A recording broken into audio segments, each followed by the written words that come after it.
What do you wish was illegal? Advertisement like anti-aging is absolutely preposterous. Your credit score goes down because you cancelled a credit card. Mine dropped 30 points when I paid off my student loan because I had closed an account. Call me dumb, but if you don't have debt, shouldn't the score go up?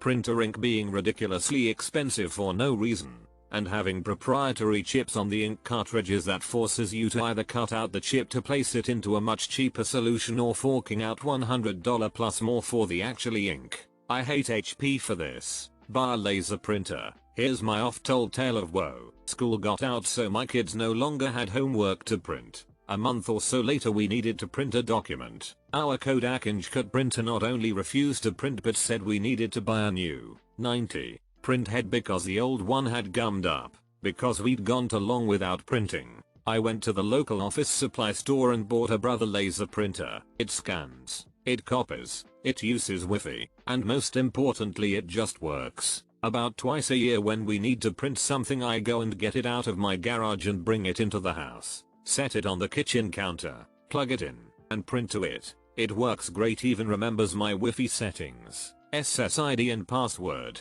from the previous time. No muss, no fuss. If I really want to print something in color I'll use Kinkus. Turns out I literally never need to print in color. The whole low printer ink scam and the magenta ink for black and white images too.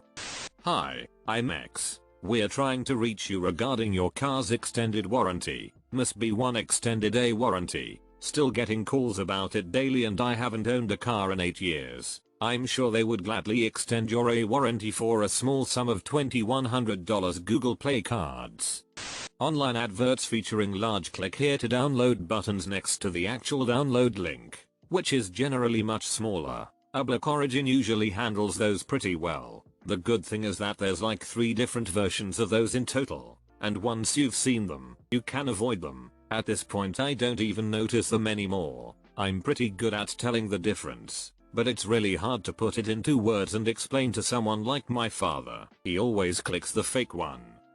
Convenience fees for online ticket purchases. Why am I getting charged for saving on paper, ink, and everyone's time? Ticketmaster, I don't care what the cost breakdown is. However, if there are necessary minimum fees that will be charged no matter what options you choose, they should be in the upfront price. For example, if a ticket is $20, but the only options to buy it are a $2 home print convenience charge or $5 delivery charge, then the sticker price should be $22, with no added home print charge, and a $3 delivery fee. That is, in fact, illegal in most European countries. The sticker price must be the exact amount you pay, except shipping for online orders. It makes browsing scummy websites like Airbnb a lot easier. Companies making it really difficult to cancel things, especially subscriptions. I think the process to subscribe to something should be exactly the same as the process to cancel it. I'm looking at you, Spotify. Gyms in general. Before they started popping up everywhere I was a member at LA Fitness. Well, I moved 2 hours away from the closest one and they wanted me to come in person to cancel. Then they wanted me to send in a damn letter. I can't sign up online. Why can't I cancel online? LA Fitness. Took me months to cancel because the a-hole I needed to cancel my membership was never in at the 4 locations I've stopped at, but any one of them can sign me up at any time. What country are you in? Spotify is super easy to cancel where I am. I think this is how it works in the EU. You have to be able to cancel something in the same way you sign up for it. Makes perfect sense. Hiking up prices of life-saving medications, insulin, EpiPens, etc. The inventor of insulin demanded that it was affordable to the consumer for him to sell the patent. This should not only be illegal, it should be a felony. We really need to start calling these life-dependent medication, as you will need this for the rest of your life. Life-saving gives people the impression that you will only need it for a short period of time. Using children to monetize your social media channels. It's honestly sad that their parents force them to be the face of their social media accounts, since the children will never have a normal childhood due to their fame. Coughs Ryan's toy review. Dude, it got so much worse after he got older. Then his mom just started doing it on her own and it is so effing cringe-worthy. My kids still think it's the commercials that are louder than the program you're watching, and have higher quality Cough cough YouTube. I reckon they passed a law for broadcast TV a few years ago, but now that everyone is streaming, well yes, the commercials can't exceed the decibel level set by the preceding segment of the show. Cue explosions. They did, but I don't think anyone enforces it. My 7-year-old likes to watch Tom Jerry on Boomerang, and holy sh, the commercials on that channel are so goddamn loud. Fun fact, for a time in the US the FCC had deemed this unlawful for advertisers. I'm not sure if it's still around today, but when I last checked in 2012 it was. It is still illegal for commercials to increase the baseline volume of the broadcast, but now the broadcasters actually mix their own volume lower so the viewer has to pump up their TV volume. Now the actual normal volume commercials seem much louder because you've been tricked into turning them up yourself. On my TV I can watch Netflix or Disney Plus etc at about a 24 on the volume bar. When I watch Hulu, I've got to turn the program up to about 42 to be able to hear it, so when the commercials come on it blows out my eardrums. It's the same way for the over-the-air stuff I watch. Bots buying tickets and upcharging the shout of the price. My tinfoil hat is that the official sites scalp the tickets themselves, probably also owning the wrestling site, and or giving their own bots preferential access to the normal site. I think this has actually been proven. I believe Ticketmaster at least has a financial stake in some of the reseller sites. Scalping in general. Took me 6.5 months to get an Xbox Series X because scalper bots bought them all seconds after they resupplied. I agree. Going on 6 months trying to get a next-gen console. My hobby lately has been inconveniencing scalpers over the marketplace by having them drive out someplace and waste their time waiting on me and then never show. Make it abundantly clear it is because they're a scalper and block them. It requires very little energy. I can do it while on the toilet, and it ruins some shipper's day. Radio commercials that contain a police or ambulance siren.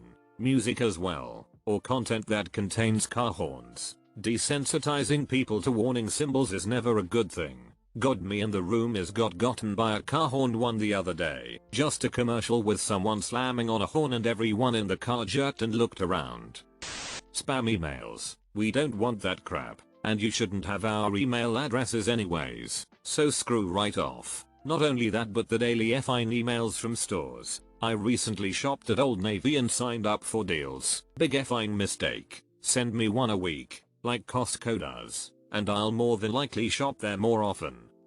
Companies can keep taking money from you until you explicitly request cancellation, even if you haven't used their service. What an absurd thing to be capable of. The number of children who must send text messages to these love calculators and then have money taken from them month after month is staggering. This and companies that make it impossible for you to cancel whatever subscription you have with them. I agreed to get some free issues of a magazine when making a purchase at Ulta. Apparently after X number of issues sent, they automatically start charging you. I never got the magazine in the first place, so I'd forgotten about it, and found out when I got a random charge on my card a year later. I had to Google the charge because the company description was one I'd never heard of. When I called them to cancel, they would find any reason to hang up on me. You are not in our system. Click your subscription was already cancelled. Click you're in our system but your subscription never started. Click and so on. I finally got it cancelled, but it took forever and was incredibly frustrating. Wanna cancel a mailing list? Click the unsub button. Wanna change major account details or add a new payment option? Go through a few step process. Wanna cancel your paid subscription? You go through our call center which will take hours. Random number phone call scams. Refund taking more than 3 days to appear. If they can demand to get money from me on hour's notice, then I should be able to demand my cash back as fast as possible. I'm still waiting for the refund on a cancelled flight from 5 months ago. The airline keeps swearing it was sent. The folks at my bank say it hasn't been. $8,800 is a lot of money and I have zero doubt the airline is lying and just holding on to it. But they are based in Australia and I'm in the US and my recourse appears to be, shut up and live without my money? We should be able to charge companies a late fee. They do it to us. Have a lawyer send them a letter. Bring based in Australia doesn't itself absolve them of being sued in American court. And a demand letter can itself scare people into compliance. I generally have my wife handle finances and related correspondence, but the second my ESQ goes on something, the problem goes away. I find that the trick is to structure your explanation of events like you're stating elements of a civil cause of action. My last landlord delivered our in the mail security deposit in person 30 minutes after I sent that email. Seriously, name that airline. When I do refunds at work, I hate having to tell people it might take up to 72+ hours for it to show up in their account. I be sure to tell them it's up to their bank. Because I had one customer think we just never refunded them, and I'm not going through that again. Once we initiate it, it's up to the banks. We did all we could.